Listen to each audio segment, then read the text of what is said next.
इधर एक अरोड़त नगरी है और अरोड़त नगरी में जो एक राजा हुए हैं महाराज रेवतक, इनके घर में एक पुत्री ने जन्म लिया।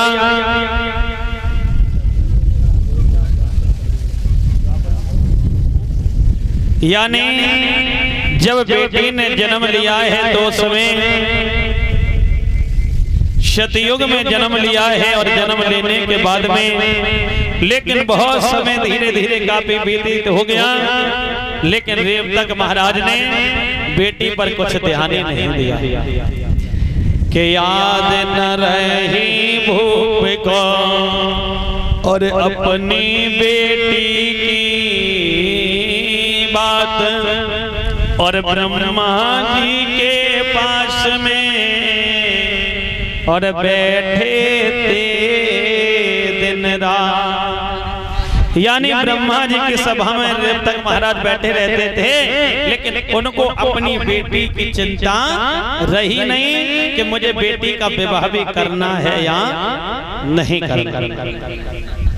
तो जब चिंता नहीं रही उसके बाद में इधर धीरे धीरे एक नहीं बल्कि 3 युग बीत गए, लेकिन महाराज को बिल्कुल भी चिंता नहीं रही। तो ब्रह्मा जी ने कहा प्रभु मुझे ये बताइए कि तुम्हारी बेटी को 3 युग बीत गए और बेटी भी के साथ की हो गई है, भला ये मुझे बताएं कि अब तुम्हारी बेटी के साथ में भला विवाह तुम अपनी बेटी का करोगे या नहीं करोगे। और ये 50 रुपए हमारे अंशुल भैया कठेरिया साहब जो इसी गांव नगला महासिंह से हैं, व्यास को देकर के सम्मान कर रहे हैं। प्रभु कृपा दृष्टि बनी रहे। तो जब इतने वचन कहे तो उसके बाद में वही रेवतक महाराज कहने लगे वही प्रभु भला मुझे ये बताए अब मेरी बेटी के साथ की हो गई है और भला उसके साथ में ते शादी करेगा तो कौन करेगा। देखो आज भारी भारी रुपया ले आओ जो कि गद्दी पे से उड़े ना। हाँ कागज के तो उड़े जैसे।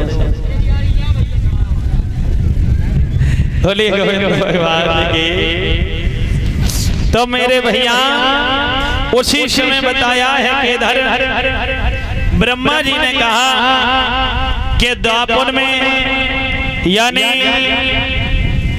द्वारका में यानी भगवान जो कन्हैया है बड़े भैया बलराम हैं, वही तुम्हारी बेटी के साथ में शादी कर सकते हैं। कहा कि प्रभु उनकी लंबाई कितनी होगी। कहा उसकी चिंता नहीं करो हमारी बात। तो महाराज रेवतक जो हैं वहीं पहुंचा जाते हैं भगवान कन्हैया के यहाँ। बलराम भैया से देखा और तो एकदम से कहा बलराम भगवान की मैया ने कि लला तुम्हारी शादी वाले आए हैं तो तुम शादी करो। अब जा बताओ परीक्षित महाराज कि अगर किसी के शादी वाले आए और अगर बेटा से शादी के लिए कहो तो बेटा मना कर देगा? नहीं करेगा। हाँ खैर हम तो मना कर देते। तो जैसे इतने वचन कहे तो बलराम भैया कहने लगे माँ अगर मैं शादी कर लूंगा तो तुम्हारी सेवा भी कम हो जाएगी, तो इस वजह शादी नहीं करूंगा। भगवान कन्हैया ने नाना प्रकार से समझाया है और समझाने के बाद में तो आज इधर शादी की तैयारी होने लगी और बारात धीरे धीरे चलते चलते आज महाराज रेवतक के यहाँ आ जाती है। देव ऋषि बाबा नारद ब्रह्मा सभी देवता बारात में गए हैं। इधर जब बारात पहुंची है तो भगवान कन्हैया ने देखा यानी रेवती को तो एकदम से हंसने लगे।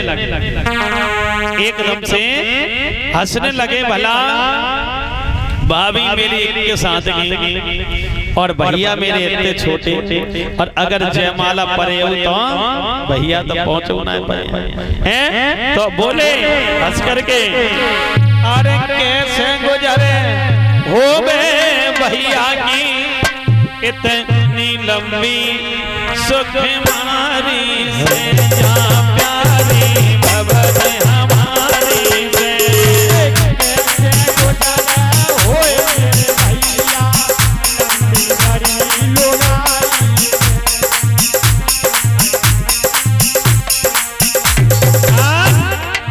कहाँ मट्टी तो नहीं चली गई कान में।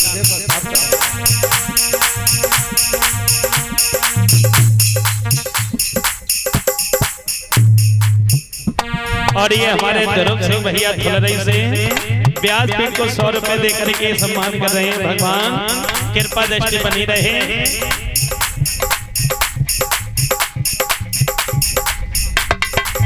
और ये हमारे शिवम बेटा, ये भी धुलरई से व्यासपीठ को यानी 50 रुपए देकर के सम्मान कर रहे हैं। भगवान बेटा की रक्षा करते रहे।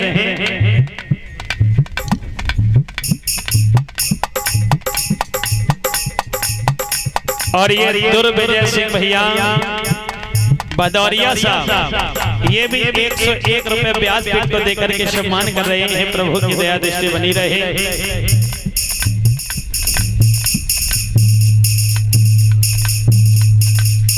और ये 100 रुपए व्यासपीठ को देकर के सम्मान कर रहे हैं हमारे ध्रुव सिंह भैया इसी नगला महासिंह से। भगवान कृपा दृष्टि बनी रहे, परिवार भला भूला रहे। भैया लंबी सुकुमारी से, प्यारी भवन हमारी से।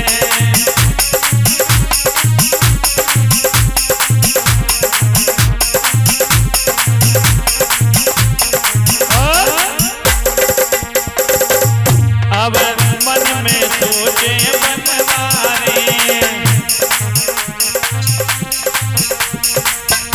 अब मन में सोचे बनवारी, मन में सोचे बनवारी। जाके किस हाथ की सुख मारी, अरे इतने दिन तक रही बाप घर, लंबी भई महतारी से, जा प्यारी भवन हमारी से।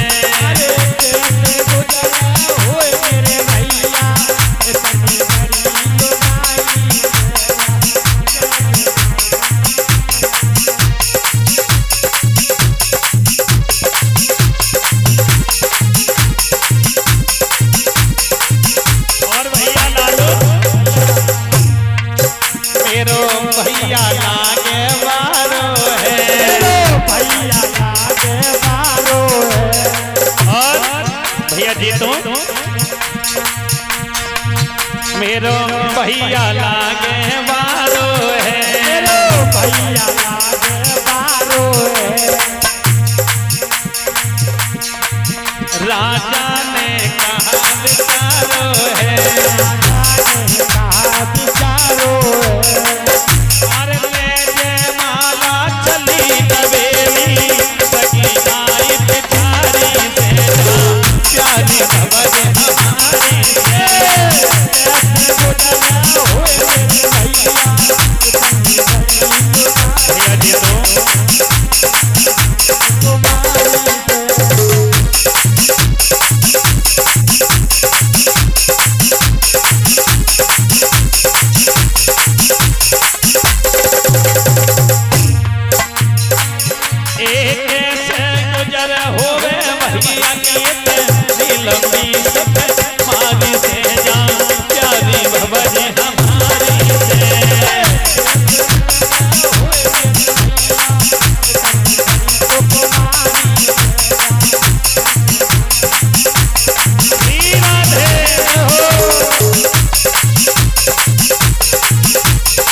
और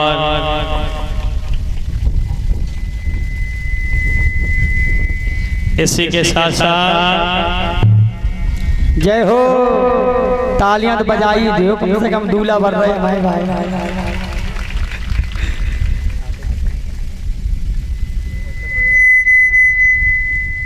और इसी के साथ साथ इधर आ जाओ बेटा, ऊपर आ जाओ, अंदर आ जाओ। इसी के साथ साथ ये जो ऋचा बेटी शास्त्री जी, हाँ ऋचा बेटी शास्त्री जी, यानी मुझे ये मुद्रिकाओं का हार और सेहरा पहना करके सम्मान किया है। प्रभु से मनोकामना करेंगे कि प्रभु बेटी आगे चल करके ऐसे ही अपने गांव का नाम रोशन करें भैया, सम्मान सम्मान मिलता रहे। और परिश्र महाराज ध्यान देना कि देखा हो कि आज के युग में, खैर माफ करें हमारे नौजवान भाई, कि बेटियां बड़ा ही नाम कर रही हैं, क्योंकि आपने देखा हो कि अगर घर में बालक हो जाए तो सभी के यानी चेहरा खुश हो जाते हैं, और अगर बेटी हो जाए तो चेहरा उतर जाते हैं। लेकिन मैं उन भाइयों से कहना चाहूंगा कि आपके घर में अगर बेटी हो तो सबसे ज्यादा खुशी मनाना, क्योंकि अगर बेटी अपने आप यानी अपने कदम आगे रखें, ऐसे जगह पर चल दे तो बेटी कहो तो सारे कुल को तार दे। तो बेटियां भी बड़ा ही नाम कर रही हैं। इसी के साथ साथ आपके ही पास भरतना के पास नगला पतू से ऋचा बेटी शास्त्री जी यानी मेरा सम्मान कर रही हैं। प्रभु से मनोकामना करेंगे कि बेटी आगे चल करके हमेशा माता पिता का नाम रोशन करें, समान सम्मान मिलता रहे। बोलिए गोविंद भगवान।